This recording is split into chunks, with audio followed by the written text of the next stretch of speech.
Hello，大家好。我諗咗好耐，我決定唔再拍 YouTube 啦。其實係講下笑啫，我係會繼續拍嘅，希望大家多多支持。咁但係今次嘅影片呢，我就係想同大家分享，我好似由最開頭拍 YouTube 到而家應該2年嘅時間。今次影片我就好想同大家分享呢2年嘅拍 YouTube 嘅感受，呢2年嘅心情嘅轉變係點樣嘅。如果大家都想經營自己嘅 YouTube 頻道嘅話，或者有興趣想拍 YouTube 嘅話，呢條影片你都可能會有興趣聽落去。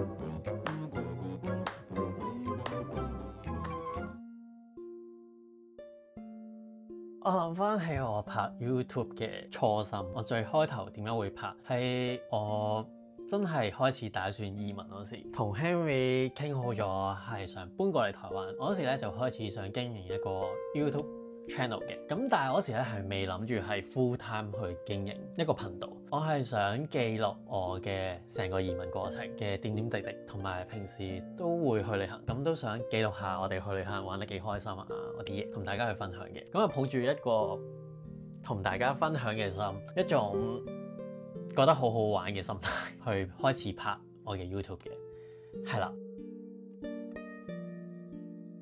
啱啱睇翻我 YouTube 嗰個 channel 入邊嘅記錄咧，我第一條片係2024年1月21號嘅，咁我就喺屋企拍咗段片同大家講我要移民啦咁樣。嗰時第一條影片其實我就算喺屋企拍我都係好驚嘅，我唔知我寫晒稿，但係我都用咗好耐時間去拍。跟住第二條片好似我去台灣嗰時，真正攞住部相機然後出街拍，我仲好記得我自己嘅心情係非常之緊張嘅。其實我係好怕喺好人多嘅地方，然後攞住部相機要拍嘢，我真係好驚嘅。我係完全冇過，我係有羞恥之心嘅。我開頭拍 YouTube 係有羞恥之心，我而家都係有羞恥之心，不過冇以前咁嚴重。我仲好記得我啲回憶，就係我啱啱開頭拍嗰時真係緊張到真係叫救命。就 YouTube 呢樣嘢呢，係我細個都好想去做嘅嘢。咁但係喺香港，我覺得揾份正職去發展呢，會比 YouTube 更加好。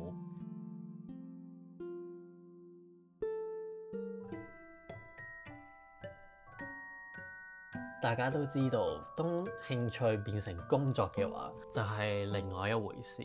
如果你真係將 YouTube 當做一個 full time 去睇嘅話，基本上你要1個禮拜1條影片。我唔知大家如果有留意睇我 channel 嘅觀眾，我去到後期呢，其實我嘅出片嘅數量呢係越嚟越少嘅。但係如果你真係當 YouTube 係 full time 嘅話，你基本上要1個禮拜1條片。我以前呢，啱啱開始拍嗰時呢，我仲可以做到呢樣嘢嘅。但係去到後期呢，我自己內心有種感覺就係好似為拍而拍，同埋我嘅靈感完全係 burn out 晒，完全係燒晒我嘅靈感。我其實我都有好多唔同嘅 idea， 但係你要叫我1個禮拜諗到一個 idea 出嚟，係非常之難。有時我真係好似嗰啲叫咩啊？我嘅才華已經用盡咗，我都唔知拍啲乜嘢，同埋我又唔想勉強自己去拍樣嘢。企喺我面前嘅你，如果真係想將 YouTube 變做 full time 嘅話，唔係一件容易嘅事，係啦。咁另外一樣嘢啦，就係如果大家有睇開我嘅 channel 嘅話，都知道我係上年6月嗰時移民去台灣嘅。我仲好記得我啱啱移民過嚟台灣嗰時，我其實已經有啲焦慮，我對未來有啲焦慮。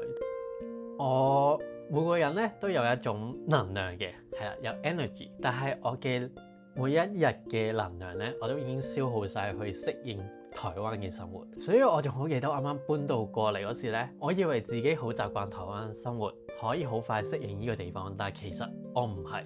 喺我能量每一日 burn out 嘅情況之下，我仲要每個禮拜去輸出一條影片咧，其實對我嚟講係更加焦慮。我唔知大家有冇睇其他 YouTuber， 我都係會成日睇其他 YouTuber嘅內容嘅，唔同嘅創作者我都會去留意嘅。我睇到有幾個咧，我自己有留意幾個，有香港人又好，台灣人又好，個個都拍到有焦慮症。係啦，我仲好記得我上年，其實我自己都有輕微嘅焦慮症，同埋有時如果你係 full time 去做一樣嘢，我對自己個要求都幾高嘅，所以有時我見到個效果或者個出嚟嘅 result 好似唔係好滿意，我會對自己好多要求。但係個簡單啲講就係整體咧，拍完越拍越焦慮，所以我去到後期咧，有時係會突然間消失咗嘅。我唔係想消失嘅，咁但係咧，我唔知點樣 handle。一來我要 handle 台灣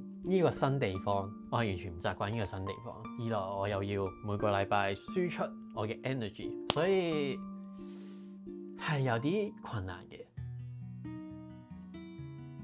所以咧喺呢2年時間，我係有無數次想放棄㗎。係啦，其實我真係要好感謝一直有留意我 channel 嘅觀眾。有時我喺現實世界見到你哋啦，你哋同我講話有睇我 channel，然後又覺得我可能幫到佢哋啊，或者好中意睇我嘅 channel 啊，有好多唔同鼓勵嘅説話，我真係好感動。所以其實我問心啦，我係想繼續拍 YouTube 嘅，我亦都想以一個最好嘅狀態去分享我睇到嘅事，或者我人生點樣去成長，或者我發現啲咩嘅事，有咩好玩嘅，有咩好食嘅，或者有啲乜嘢，我都其實真心我係好想同大家分享嘅，我亦都想係一個最好嘅狀態咧同大家分享嘅，所以唔好介意我突然間消失咗。但係每一次我翻嚟咧，都係一個更好嘅我，或者更好嘅狀態嘅形式去呈現俾大家嘅。唔知大家睇唔睇得出？其實係越嚟越好嘅，係可以 balance 到每樣嘢。不過上年移民過嚟到而家，我真係其實花咗好多時間去平衡各方面，包括感情啦、YouTube 啦，仲有呢個地方啦，台灣呢個地方啦，真係唔容易。不過都好想感謝一直去支持我影片嘅你哋，係啦。我好想同大家分享咧，當我拍咗2年之後，我真係覺得 YouTube 完全一啲都唔簡單。要經營一個 YouTube channel 就好似一間公司咁樣。點解我會咁講呢？如果我要一個禮拜出1條片嘅話，而得我一個人嘅情況之下咧，我要點樣做呢？一個禮拜有7日啦，我要禮拜1至禮拜3已經要諗定我要拍啲咩題材，我要用3日時間拍晒我要拍嘅嘢，然後我就返2日時間去剪片。2日時間我已經覺得自己好快，最快可以1日。然後咧就要 final checking，check 完之後咧仲要諗埋個主題，同埋整埋個設計埋個封面。當你一個禮拜7日完成咗之後咧，咁我可能禮拜日我就 post 我個 YouTube 啦。呢個禮拜完咗之後咧，我已經要即刻再諗下個禮拜我要拍啲乜嘢，我嘅內容係啲乜嘢。個 timeline 真係好緊迫，以一個人嚟講咧，係真係有點吃力嘅。有啲 YouTuber 係有成個團隊幫佢嘅，有人幫佢 planning， 有啲係 execution， 有啲係 editing， 跟住可能個封面設計啊，或者有各式各樣嘢，有團隊幫佢可能就會輕鬆好多。但係一個人去做呢樣嘢咧，係真係好難嘅。可能大家真係落手試嗰時咧就會知道啦。但係可能2個禮拜出1條片咧就會輕鬆好多嘅。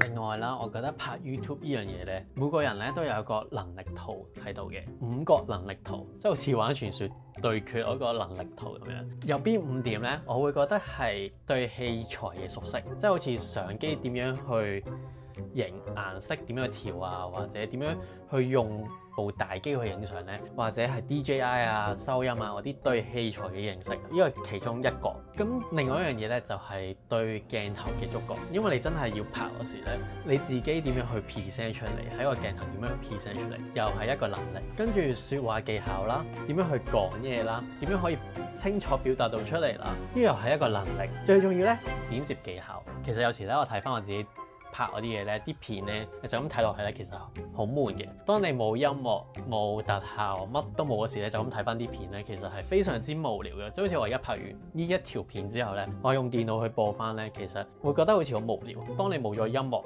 或者冇咗其他效果嘅話，其實成條片就咁睇落去咧，係非常之無聊。咁剪接技巧當然係其中一樣啦。第5樣嘢咧係創意靈感，你仲要睇下你嘅 creative， 你有冇啲新嘅內容或者一啲我唔知啦，係啦。當我開始拍 YouTube 嗰時咧，我拍完之後再睇翻啲片嗰時咧，我就會發現自己有好多缺點。其實我知道自己講嘢可能唔清晰、唔順，或者發音唔夠純正，我會發現咗自己平時發現唔到嘅問題。但係當你播翻自己啲影片嗰時咧，就會覺得喂，點解我講嘢係咁樣㗎？完全好似接受唔到。其實我對自己要求都幾高嘅，所以我睇翻我啲片咧，我就會覺得哇，點解可以咁樣嘅？同埋咧，我到而家都未有拍影片最重要嗰樣嘢，就係羞恥之心。唔係，sorry， 係你要冇羞恥之心。我係未做到呢樣嘢。另外，我想同大家分享一下我個 channel 嘅嚟緊嘅方向，因為我都有啲朋友同我講話，佢見到我已經有好幾個禮拜冇出片，所以佢都唔知我會唔會繼續拍落去，或者我個 channel 嘅方向係點樣。所以我都想喺呢一段影片同大家去 share 嘅。我可能會改個形式嘅，就係我以前咧就係一個禮拜會出一條片啦。我覺得我做唔到呢樣嘢，係啦。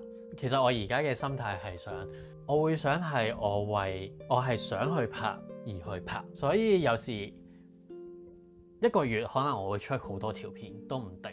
可能我返香港探一探屋企人，我會出一條片。可能我去旅行會突然間出2-3條片。突然間我有啲嘢想同大家分享嘅話，可能我都會都拍一條片咁變咗就彈性好多，同埋我係隨心去拍，係啦，我想改變呢種嘅模式。所以咧，大家如果真係想睇我嘅影片嘅話，咁就記得開啟個小鈴鐺，咁你就唔會錯過我突然間出咗一條片，你哋都會知道我幾時出片啦。好啦，咁就分享少少個人嘅嘢，就係我而家會繼續拍 YouTube 嘅，咁但係 YouTube 就唔係我嘅 半 full time job，我仲有投資嘅，咁投資唔係我嘅 full time，我只不過係將我移民之前嘅剩翻嘅儲蓄攞咗去投資，咁我喺呢年裏邊咧係有唔錯嘅收入嘅，咁但係我唔係一啲好專業買股票嘅人，唔夠膽同大家講話要買邊啲股票。但係我之後如果大家都想知嘅話，我都可以分享下我買過啲乜嘢嘅股票。另外我都有接一啲 freelance 嘅，呢幾樣嘢就係我目前做緊嘅嘢咯。咁我就分散唔同嘅地方去發展，同埋睇下有冇其他嘅可能性。好啦，咁今次嘅影片咧就去到呢一度啦。如果大家有啲咩想問嘅話，歡迎你哋喺下面留言同我分享啦。多謝大家一直支持我呢個 channel， 你哋走過嚟同我講話有睇過我影片或者對我嘅支持鼓勵，我真係好感動。我哋下一次再見啦，記住開啟小鈴鐺，因為我都唔知我幾時會拍一段片然後鋪出嚟嘅，所以大家記得開啟小鈴鐺同埋俾個讚。好啦，下一次影片再見，拜拜。